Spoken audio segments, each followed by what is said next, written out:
Hello' good evening. গতিকে কি কৰিছা? আজি ৰাতিৰ সাজত মই কি খাম? চজিনা আলু।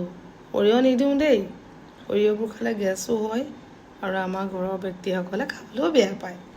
গৈছিলোঁ আলহী ঘৰত ফুৰিবলৈ, তাৰপিছত তাতে নিজৰ ঘৰত গছত মানে ঢেৰ ছজনা লাগি আছে। সিহঁতি মোক ছজনা এগাল দিছে। বোলে ইমান বেছি নালাগে, কমকৈ দিলেই হ'ল।